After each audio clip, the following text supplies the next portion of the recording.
Hello, everyone. Thanks for joining and welcome back. Our guest today is a good friend of mine, Jeffrey Tucker. He's the founder and president of the Brownstone Institute, and he is the author of The Market Loves You, Why You Should Love It Back. Welcome back, Jeffrey.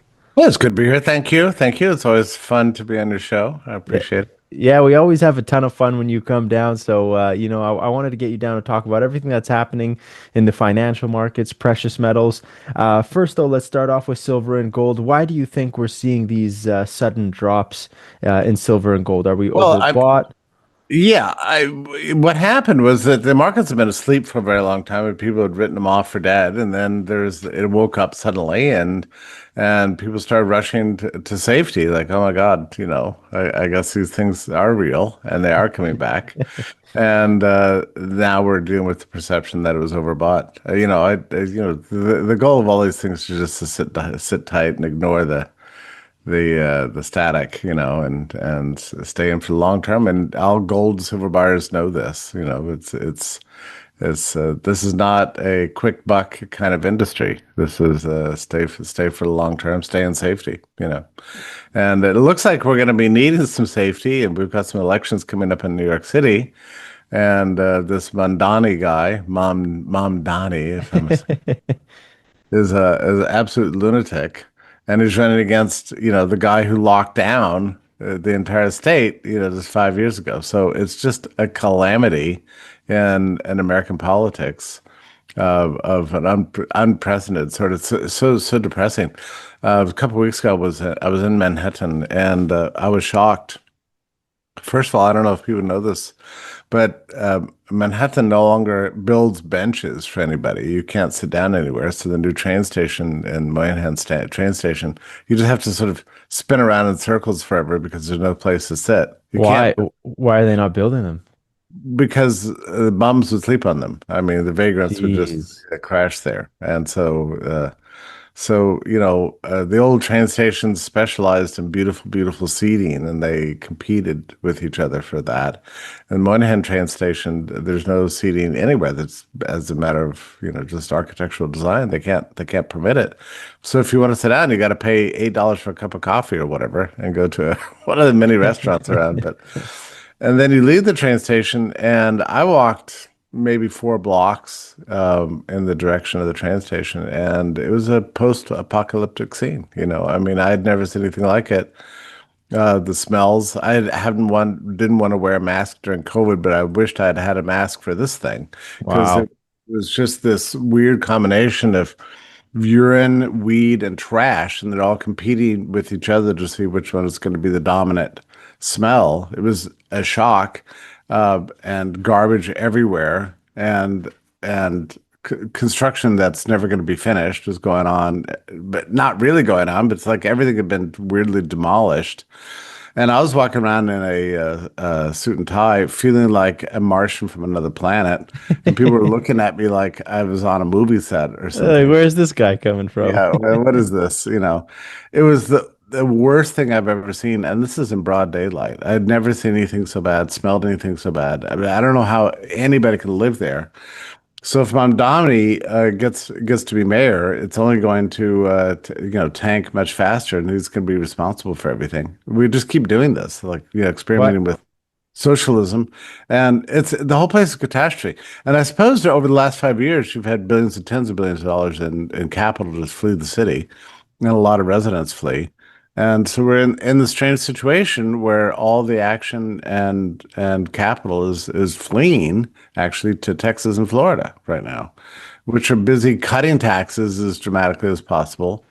So it's like we have two countries. One that's growing and ebullient and prosperous, and another that seems to be collapsing in on itself. That's mostly the New York and the New England and the West Coast are just falling apart and losing residents. and becoming uninhabitable, and because of the prices and the taxes and the regulations. Hello, my fellow silver and gold stackers. Please hit the like and subscribe button. It will really help the silver and gold community grow.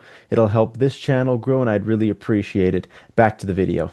What, And why do the you think, sorry to cut you off, Jeffrey, but why do you think people in New York specifically, like you seems like there's a lot of people supporting this new guy. Yeah. Why do you think they're so in a rush to push for socialism and communistic values of, keep raising taxes on the rich, and keep doing these socialist values? What's the reason for it? Behind all New York politics is tribal attachments, right? Ethnic tribal attachments. So Mamdani represents a kind of, I guess you would say, like resentment against the Jews or something like that, and that's the signals he's sending out all the time. And all the socialism stuff is just, a side point. But Right. yeah, but otherwise, money in state grocery stores would give me a break, and Yeah, crazy. free bus rides for everybody, and it's just insane things like this. We'll see what happens. I mean, there's every indication he's going to win, though.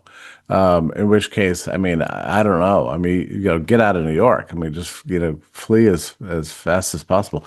I don't understand. It's very strange what's happening to this country because we have these two trends. I mean, one towards tyranny and then one towards freedom, and both are happening at the exact same time in the midst of this Trump thing. And the Trump has inspired a kind of TDS itself has inspired a kind of a wild movement. I mean, if we'll see what happens at the midterms and at the next presidential election, but if Trump ever gets swept out of, if the Republicans get swept out of office, we're going to be looking at the politics of retribution is going to be so brutal and horrible. I'll Yeah. be amazed if you'll be able to run your podcast under those conditions. I think Brownstone's website will be taken over. Like I just dread. The Biden years will look lovely by comparison to what they've got planned for us. Wow. Yeah. So it's pretty bad. What are you feeling right now about the economic state of, the economy in the US? Is there anything concerning you, anything that you have your eye on that's saying, oh, that's not good? Yeah, the Trump people are just hoping against hope that the spending and inflation is not going to get worse, and it just keeps getting worse. The inflation data that just came in is terrible, and Oh, geez. it's not just about energy prices that hit utilities horribly and groceries and healthcare. My God, healthcare expenses. And everybody's sicker, and everybody's paying more for healthcare, and inflation just hit 3%. It's got upward momentum. If you look at the monetary data, it clearly has a ways to go. This is not going to peter out, unlike what the Trump people believe. Um, I'm very worried about a second wave of inflation that will absolutely destroy the Trump administration. There's nothing they'll be able to do about it if it happens. And they're pressuring the Fed right now for lower rates. And the reason they want lower rates is because the government's so in debt that it's busting the budget Right. to pay the current interest on the debt. And that's not anything that anybody can control. You just got to pay it or default. So they want lower rates, but lower rates are going to lead to more quantitative easing and a distortion of the yield curve. So I don't think there's any real danger to the stock market in the short term. But in a sense, that's terrible news because it's all just inflation. That's Yeah. inflation, debt, paper money. And Trump has done nothing to reverse this trend. I hope that whoever replaces Trump next time around will have some. I think our JD is a little more intelligent on these things than Trump is. So maybe we can fix it. But I don't know. I mean, if this inflation gets out of hand, I mean, we could see movements towards 4 and 5%. We don't know. I mean, the monetary data does not look good, and the debt is an incredible thing. They've done absolutely nothing to control spending. Um, I mean, that's the downside. It's very scary. And I had a debate the other day with a finance professor who's loves what Trump's doing, and he thinks that all this inflation is temporary. But I'm not convinced. I think there's every reason to be worried that we're headed to a second wave. We're repeating exactly what happened in the 1970s, where the central bank got all self-satisfied after the first wave went down, Right. lowered rates, and inspired a second wave. And then there was a third wave, and that led to a massive upheaval. So all that's really bad news. The good news is that we've got some beautiful poetry happening right now in Washington. I don't know how many weeks the government's been shut down, but it just keeps going on and on and on. Nobody seems to care much, actually. No. And and the Washington Post and New York Times are running, big maudlin articles. Oh, the poor federal workers. I don't know how long they're going to be able to stand this. But it's a beautiful thing because 5 years ago, they were the federal government itself was presiding over the lockdown of the whole of society. People couldn't have weddings, they couldn't go to funerals, they couldn't go to church. They canceled religious holidays. There were travel restrictions between states and even domestic capacity restrictions, so you couldn't hold house parties. And then they ended it in a mass poisoning of the population. Not a beautiful thing. We ought to be talking about that a little bit more. But there's something wonderful about the fact that now, 5 years later, the government itself has shut down and society is clicking along and nobody actually even cares. So Right. it's It's their, something, it might be their karma. yeah, it's something beautiful about that. But yeah, then you've got other problems. You've got the health problem in America with psych drug use and obesity, the crime epidemic. I mean, it's a tremendous mess. It's more than anyone can deal with. Everybody's looking to Trump to fix all these things, but I don't know. But it's deeper than just, one president fixing it. It's a cultural issue, it's a food issue, it's a Yeah. societal issue. Like look back to the 1950s and 1960s in America and compare it to the America today. I feel like the ball is just rolling and it's getting bigger and bigger. Yeah, and also we're becoming less and less prosperous because you watch movies from the old days and you realize, wow, this large family with a big house and two cars could support itself on one modest income. Yeah. It's just unthinkable. Yeah. Uh, and today people are strung out on the two incomes, three, four jobs, multiple job holders trying to keep ahead of inflation, deciding not to have kids, Yeah. unable to buy a home. The Gen Z, I wrote an article the other day about Gen Z's economic prospects. When you compare the world that they're inhabiting now to what came before, and it's absolutely shocking. The sad economic prospects for this entire generation, and nobody cares about it much because they're not in power, and they're faced with tremendous calamity. I mean, they can't even get ahead of themselves. While the richest, 10% is doesn't have a care in the world.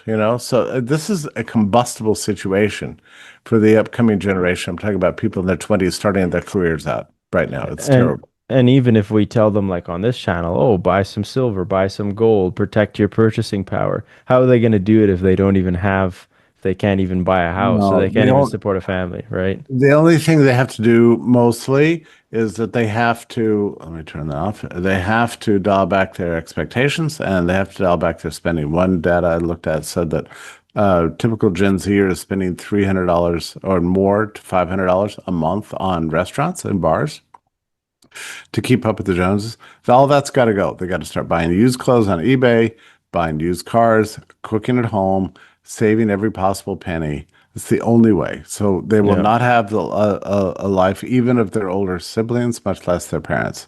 That is the reality they're facing right now. And this is everybody in their 20s.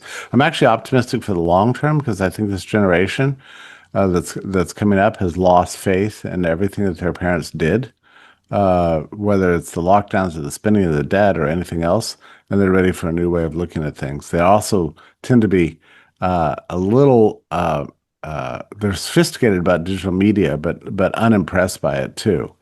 Mm. So that's the I think that's probably a sign for the long term. But it's very sad when you look at what's happened.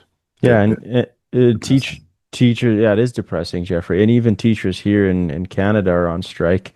They're not getting paid enough. So all the kids right now, there's no school. Really? Yeah, there's no school. Like they've canceled the diplomas. You can graduate without a diploma. There's no diploma test. Isn't that incredible? I'm so sorry for Canada. Yeah.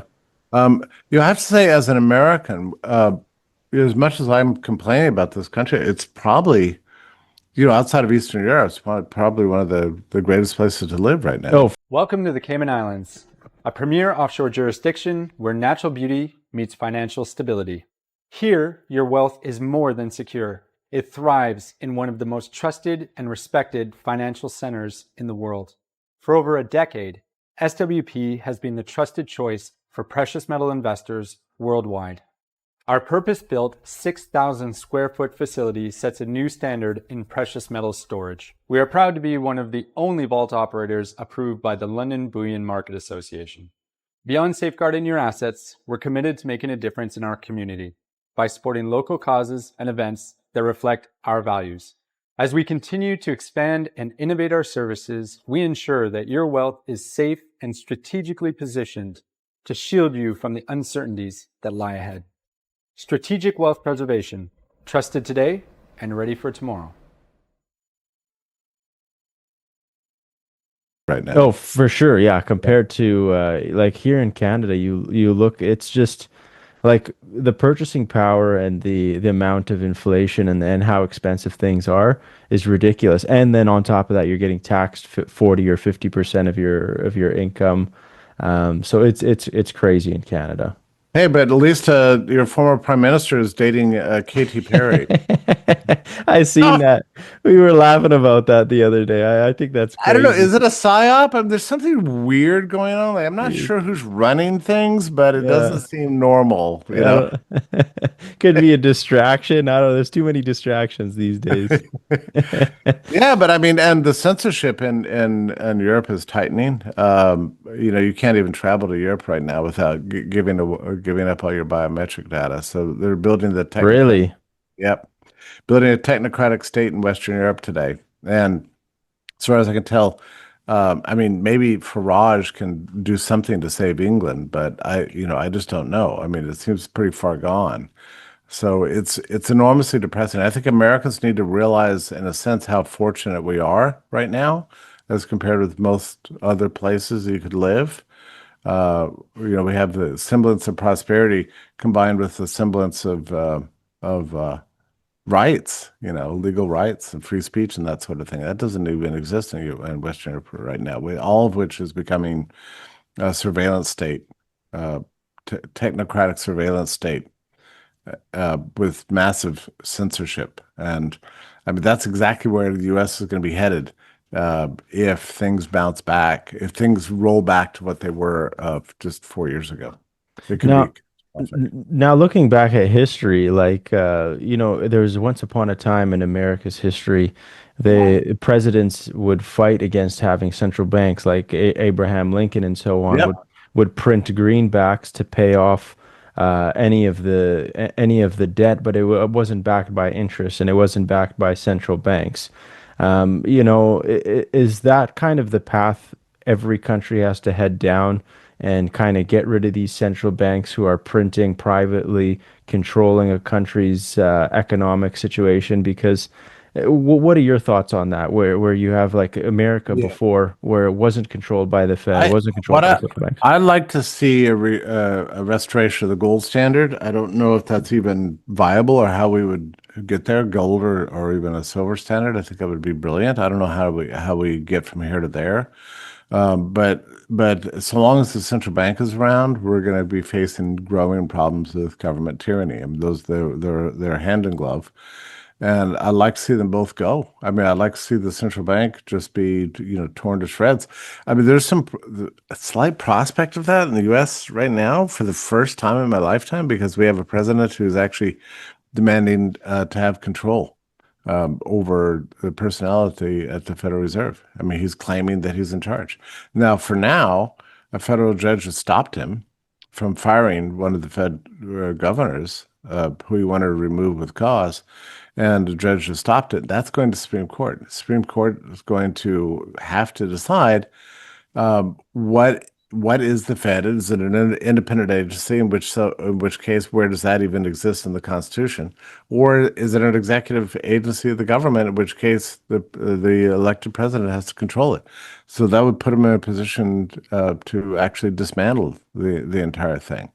And I know he's doing his motivations are not the best because he wants lower and lower interest rates, and which is dangerous. On the other hand, I do like the idea. I do think that the central bank has to be controlled at least uh, indirectly by the people. And if it's Yeah. not, we're going to be continuing to face this banking cartel of perpetual inflation, business cycles, and the growth of government working hand in glove with industry. And it's a potential. I mean that way lies despotism. Nothing short of it. Yeah, absolutely. No, it's a crazy time we're living in right now, Jeffrey. And it's such a, I'm so grateful to have you come down and explain it to the audience. I want people to connect with you. I want people to connect with the Brownstone Institute. Where can they find your work? Well, I'm at brownstone.org, and that's my website. And then I post on X all the time. That's Jeffrey A. Tucker. So Nice. that I highly recommend everyone go follow Jeffrey on X. Go check out brownstone.org. I'll put the description and the links below. But Jeffrey, thank you so much for coming down. It's a crazy time in society, but hopefully we can still have some laughs and jokes together about yeah, I it. appreciate it so much. Good to be here. Thank you. Talk to you soon, Jeffrey. Bye bye.